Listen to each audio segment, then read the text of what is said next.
네, 다 찾으신 줄로 알고 한 절씩 교독하도록 하겠습니다. 거기 또 야곱의 우물이 있더라. 예수께서 길 가시다가 피곤하여 우물 곁에 그대로 앉으시니 때가 6시쯤 되었더라.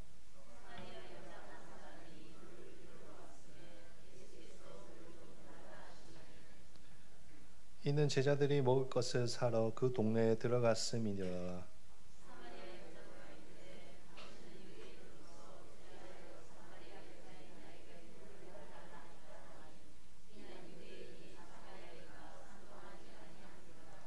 예수께서 대답하여 이르시되 내가 만일 하나님의 선물과 또 내게 물 좀 달라 하는 이가 누구인 줄 알았더라면 내가 그에게 구하였을 것이요 그가 생수를 내게 주었으리라.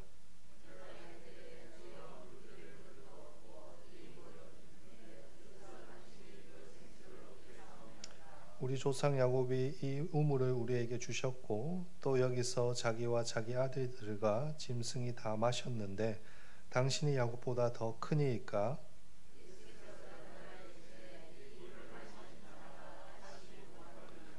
내가 주는 물을 마시는 자는 영원히 목마르지 아니하리니 내가 주는 물은 그 속에서 영생하도록 솟아나는 샘물이 되리라.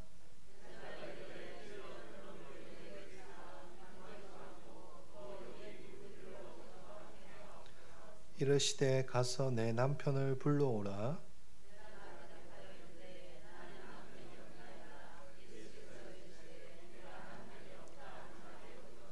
너에게 남편 5이 있었고 지금 있는 자도 내 남편이 아니니 내 말이 참되도다.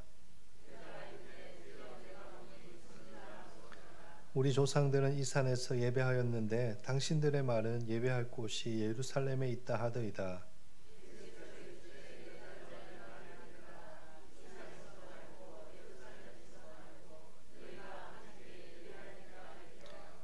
너희는 알지 못하는 것을 예배하고 우리는 아는 것을 예배하노니 이는 구원이 유대인에게서 남이라.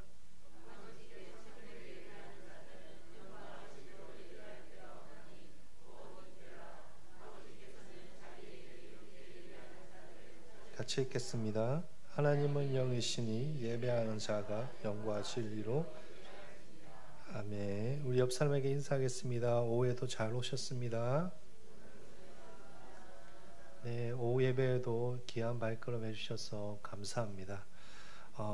이번 2025년 명절을 또 잘 보내고 또 이렇게 우리 성도님들과 2월달 예배를 시작하게 되어서 정말로 하나님께 영광을 올려드립니다. 2월 주제가 무엇입니까? 네, 예배가 회복되는 교회입니다. 그래서 2월을 시작하면서 요한복음 말씀을 통해서 예배에 대해서 함께 오늘 오후에 말씀을 나누고자 합니다. 오늘 이 말씀을 통해서 우리 한일교회 안에 다시 한번 예배에 대한 뜨거움과 사모함이 회복되는 시간 되기를 주님의 이름으로 축복합니다. 아멘. 오늘 우리가 살펴본 요한복음 4장에서 예수님께서는 한 여자를 만나십니다. 근데 이 여자가 이상한 여자인 것 같습니다. 왜냐하면 물을 기르러 왔는데 그 시간이 여기 보시면 6시쯤 되었다라고 기록되어 있습니다. 여기서 6시는 한국 시간으로 하면 12시 점심시간입니다. 12시 점심시간. 중동 지역의 사람들은 낮에 활동을 거의 하지 않습니다. 낮 시간에는 이 사막의 온도가 광야의 온도가 35도 이상 올라가기 때문에 해가 지기 전에 이른 아침이나 아니면 또 해가 지고 저녁이 되기 전, 해가 뜨기 전에 이른 아침이나 해가 지기 전에 저녁 되기 전에 이 선선할 때 활동을 자주 합니다. 그런데 어떻게 된 것인지 이 여자는 12시에, 낮 12시에 그것도 가장 더운 시간에 여인 혼자서 물을 기르러 왔습니다. 그녀에게 어떠한 문제가 있다는 것을 알 수 있습니다. 그런 여인을 향해서 예수님께서 말을 거십니다. 마실 물을 좀 주실 수 있습니까? 이 말에 여자가 깜짝 놀랍니다. 9절에 보면 이렇게 적혀 있습니다. 사마리아 여자가 이르되 당신은 유대인으로서 어찌하여 사마리아 여자인 나에게 물을 달라 하나이까? 이는 유대인이 사마리아인과 상종하지 아니함이러라. 이 여자는 본문에 기록된 것과 같이 사마리아 사람이었습니다. 유대인들은 사마리아 사람들이 다른 나라의 민족과 이렇게 피가 섞인 더러운 민족이라고 천대하였습니다. 같은 말을 하고 같은 문화에 있었지만 대화도 하지 않고 상종도 하지 않고 심지어 그들의 땅을 지나가지도 않았습니다. 뿐만 아니라 예수님과 이 여자 사이에는 문화적으로도 엄청난 거리가 있었습니다. 당시의 시대에는 남자가 아무 여자에게나 말을 걸지 않았고 또 남자와 여자가 말을 섞는 것 자체가 쉽지 않은 시대였습니다. 중동 지역의 남자들은 여자들에게 상냥하게 부탁을 하거나 부드럽게 말하지 않습니다. 우리가 뉴스에서도 보지 않습니까? 이 중동에서는 지금도 자기 딸이 다른 남자와 같이 있었다는 이유만으로 자기 딸을 집에 가두고 때리기도 하는 곳입니다. 지금도 그런데 그 시절 중동 지역에는 얼마나 더 심했겠습니까? 그런데 예수님이 이 여인을 향해서 상냥하게 물을 달라고 먼저 말을 거십니다. 이런 예수님의 행동은 당시 문화의 문화적인 상황을 고려해 보았을 때 굉장히 파격적인 행동입니다. 그래서 이 여자가 매우 황당해하고 당황해합니다.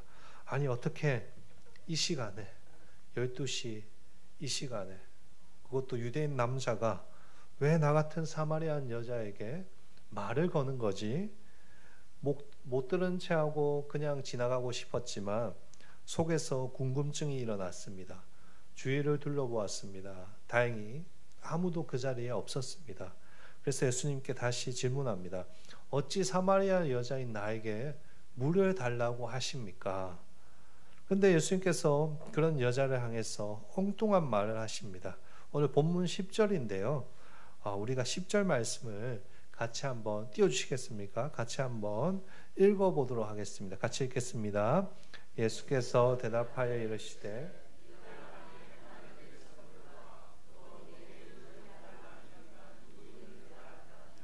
내가 그에게 구하였을 것이요 그가 생수를 내게 주었으리라. 아멘. 예수님께서 뭐라고 하시는가 하면 너가 물을 달라고 하는 이가 누구인 줄 네가 알았다면 아마도 생수를 달라고 매달렸을 것이다 라고 말씀하십니다. 뭔가 엉뚱하지 않습니까? 이 여자의 질문은 무엇이었습니까? 당신은 유대인인데 왜 사마리아인인 저에게 물을 달라고 하십니까? 라고 질문했습니다. 그러면 거기에 무엇이라고 보통 대답해야 할까요? 상관없습니다. 물 좀 주십시오. 우리 모두 하나님 앞에서 평등합니다. 그러니 저도 당신을 동등하게 생각합니다. 물을 좀 주십시오. 이런 대답이 나와야 되지 않겠습니까? 그런데 엉뚱하게도 예수님은 이 사마리아 여인을 향해서 내가 어떤 존재이다 라고 말씀하고 계십니다. 완전 동문서답을 하고 계신 것이죠. 이 여자가 그 말을 듣고 예수님께 답변을 합니다. 저기요 선생님, 여기는 사막입니다. 여기에는 야곱 때부터 사용하던 우물이 있습니다. 그런데 제가 보니 선생님은 물을 뜰 두레박도 없고 또 특별히 가지신 물도 없으신 것 같은데 무슨 생수를 주신다는 것입니까? 이 여자의 대답은 지극히 정상적인 것입니다. 예수님에게 지금 물이 있습니까? 물이 없습니다. 물이 없는 사람이 와서 물을 준다고 하니까 이해가 되지 않는 것이죠. 그것도 바로 앞에 우물이 있는데 그 우물을 놔두고 자기가 물을 주겠다고 하니 이해가 되지 않는 것입니다. 그런 여인을 향해서 또 예수님께서 말씀하십니다. 14절인데요. 14절 말씀 이번에도 우리 같이 한번 읽어볼까요? 같이 읽겠습니다.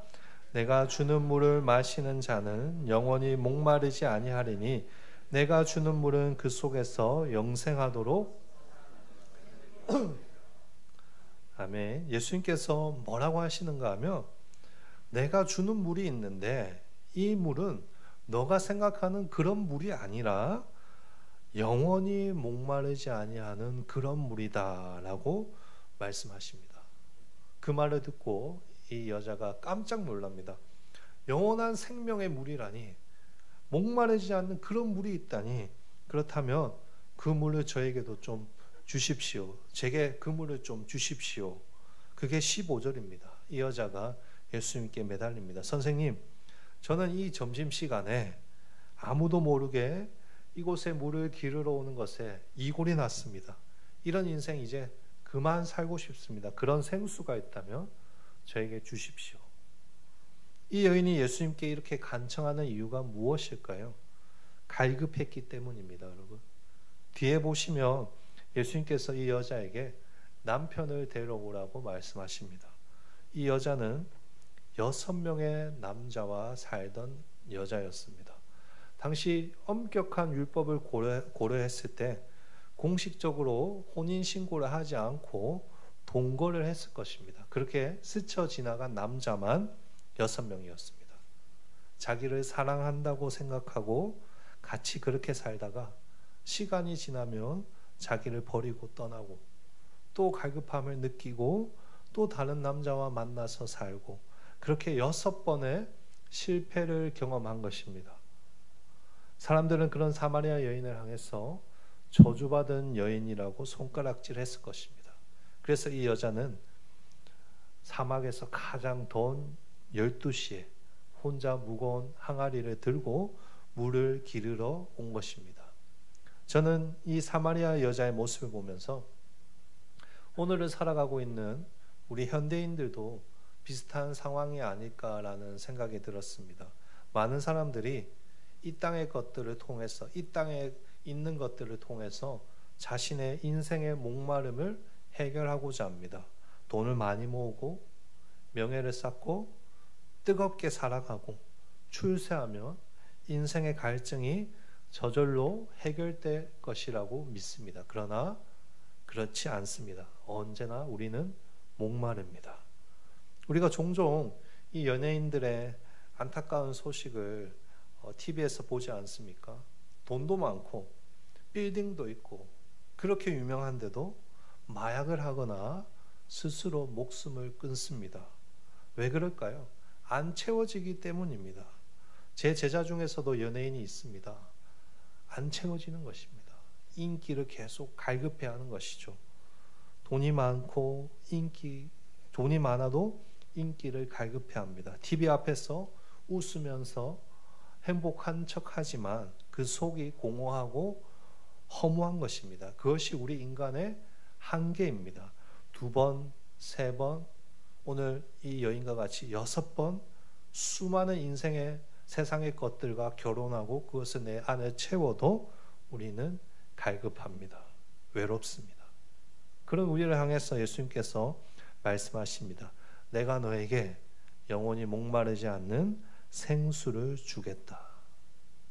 여러분, 그 생수를 주겠다는 말씀 뒤에 등장하는 주제가 무엇인가 하면 예배입니다. 요한복음 4장 23절과 24절 말씀인데요. 우리 같이 한번 읽어보도록 하겠습니다. 아버지께 참되게 예배하는 자들은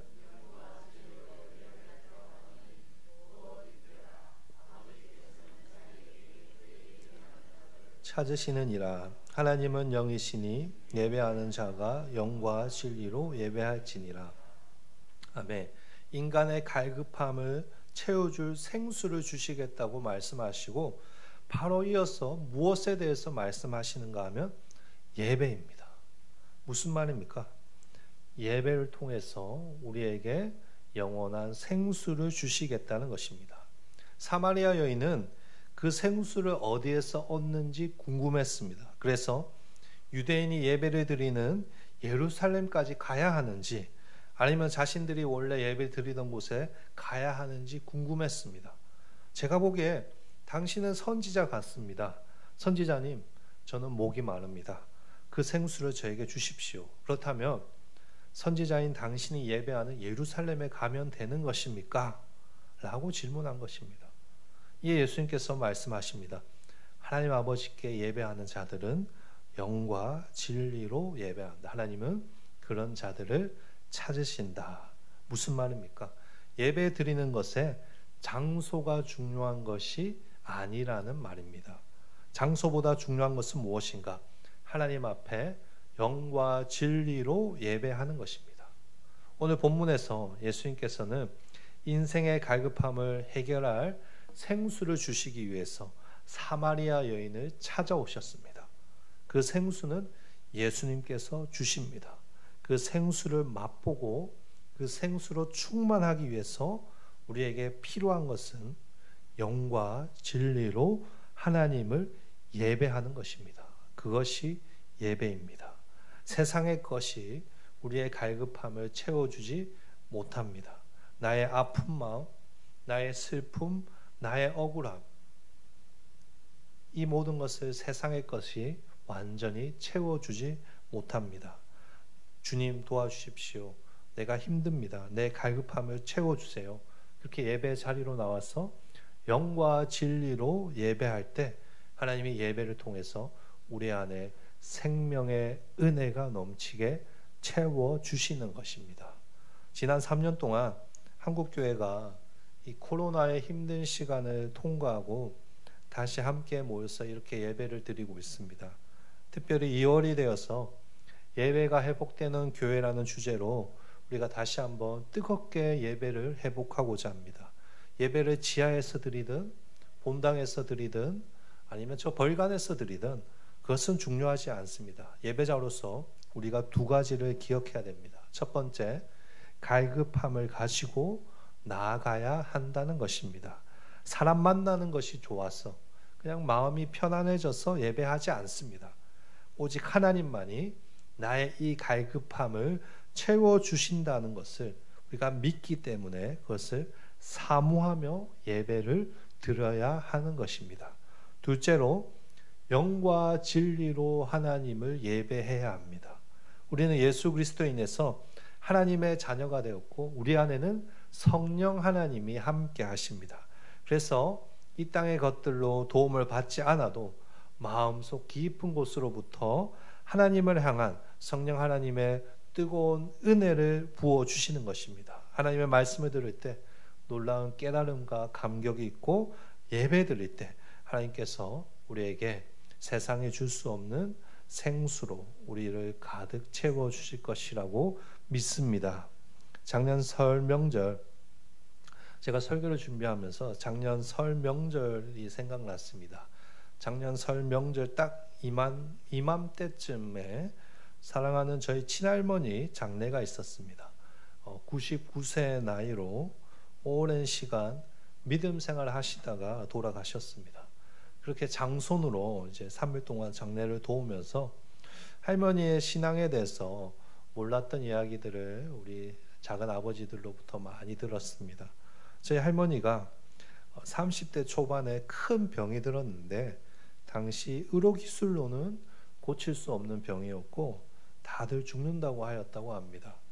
시간이 갈수록 점점 말라가고 병은 낫지 않고 핏덩이 같은 아이들 4명을 놓고 손 쓸 수도 없이 죽어가니까 어떻게 해야 할지 난감하셨다고 합니다.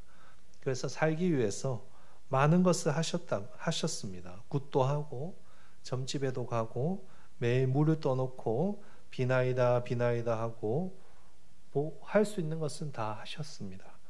근데 저희 할아버지는 저기 부산에 사하구 하단이라는 그 물고기 잡는 어부셔서 자기 아내가 귀신 때문에 병이 들었다고 할머니를 때리고 학대하셨다고 합니다. 사는 것이 아니었던 것이죠.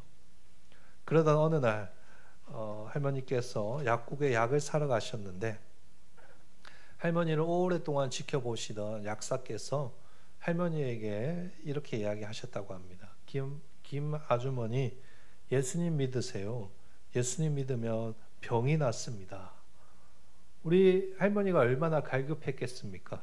그 이야기를 듣자마자 교회로 달려가셨다고 합니다.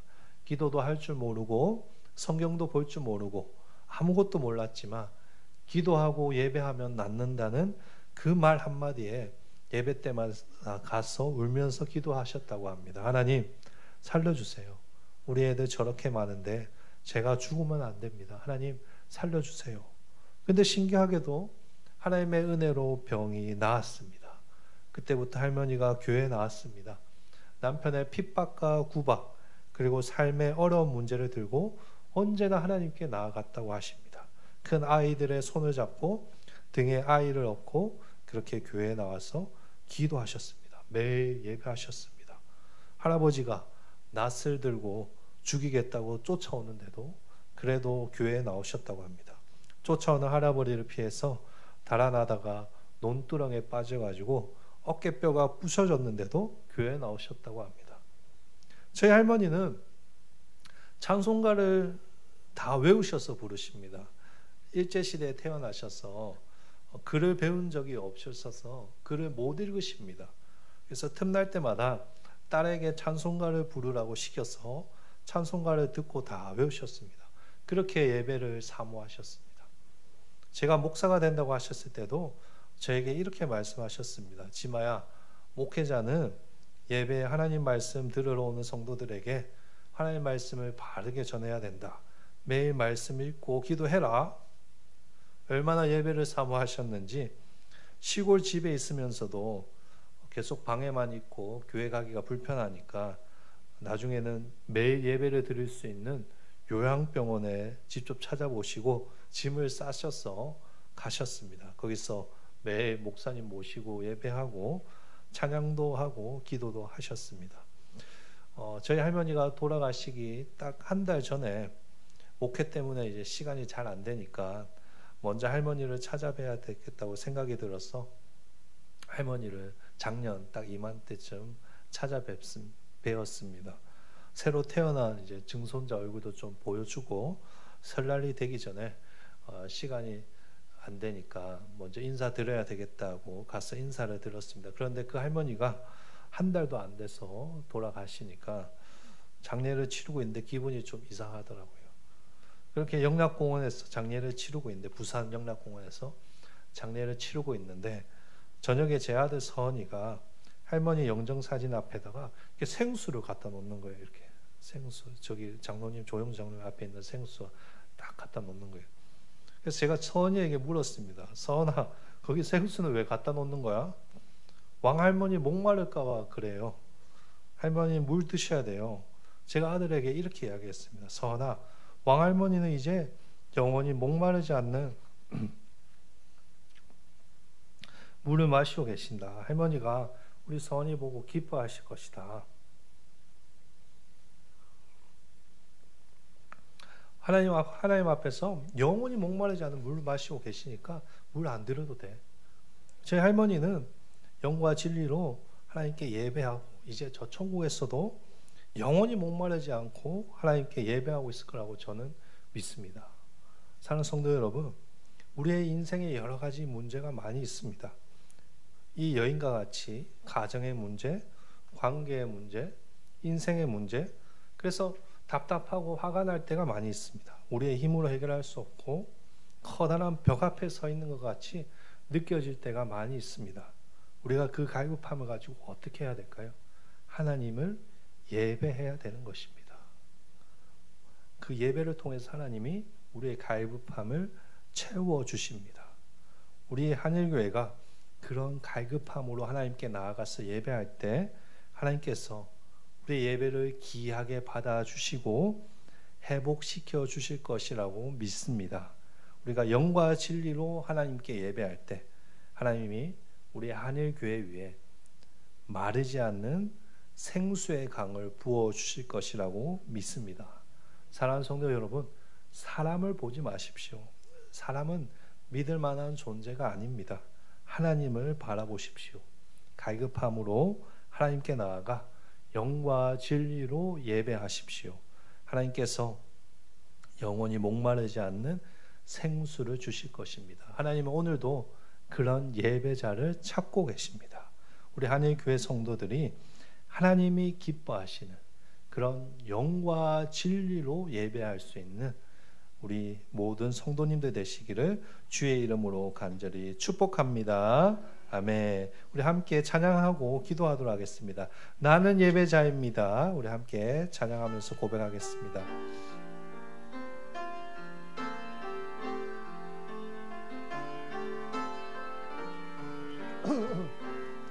나는 하나님을 예배하는, 나는 하나님을 예배하는 예배자입니다.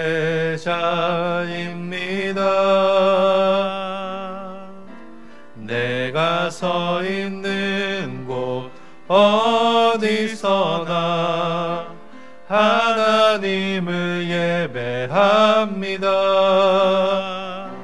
내 영혼 거룩한 은혜를 향하여 내 마음 완전한 하나님 향하여 이곳에서 바로 이 시간 하나님을 예배합니다. 다시 한번 고백할까요? 나는 하나님을 예배하는 예배자입니다. 내가 서 있는 곳 어디서나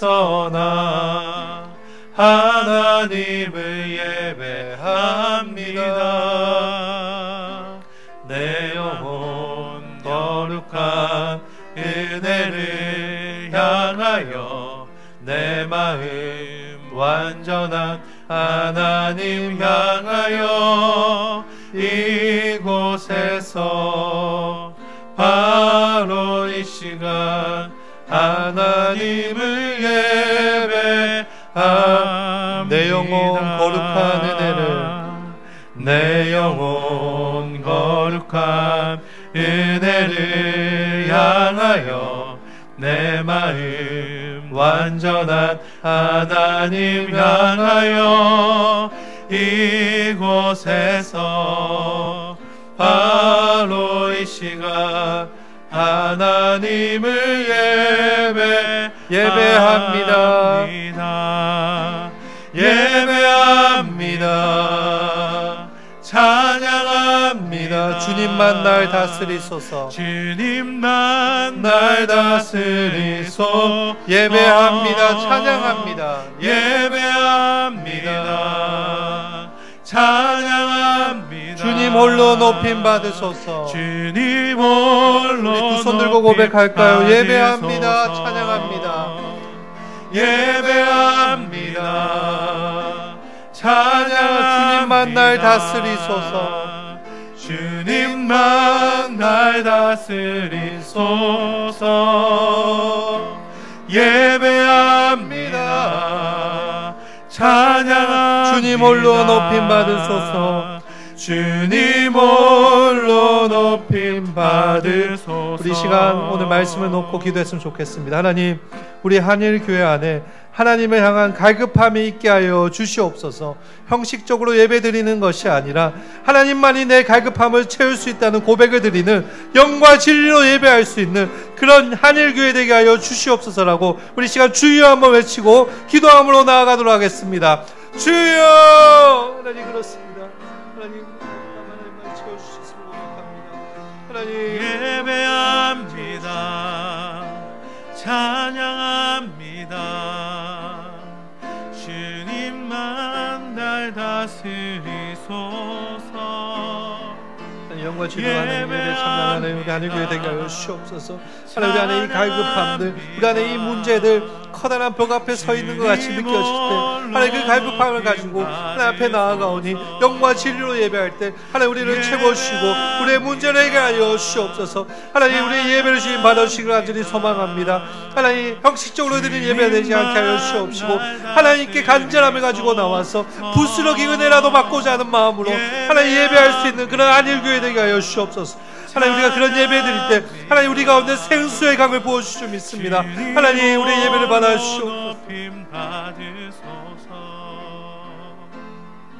하나님 아버지, 우리는 언제나 목마르고 세상의 것으로 우리를 채울 수 없음을 고백합니다. 우리가 그 사실을 고백하오니 하나님 앞에 영과 진리로 예배할 수 있는 예배자 되게 하여 주시옵소서. 함께 모여 예배 드릴 때 하나님 우리 안에 생명수가 넘치게 하여 주시옵시고 예배를 통해서 주님의 은혜로 다시 한번 살아나는 우리 하늘교회 되게 하여 주시옵소서. 감사하며 살아계신 예수님의 이름으로 기도드립니다. 아멘. 축도하겠습니다. 지금 우리 주 예수 그리스도의 은혜와 하나님의 크신 사랑과 성령의 교통하심이 주님 앞에 갈급함을 해결하기 위해서 영과 진리로 예배하며 주님 주시는 은혜를 맛보며 살아갈 우리 하늘교회와 우리 모든 성도들과 그 삶의 모든 여정마다 영원토록 함께 있을지어다. 아멘.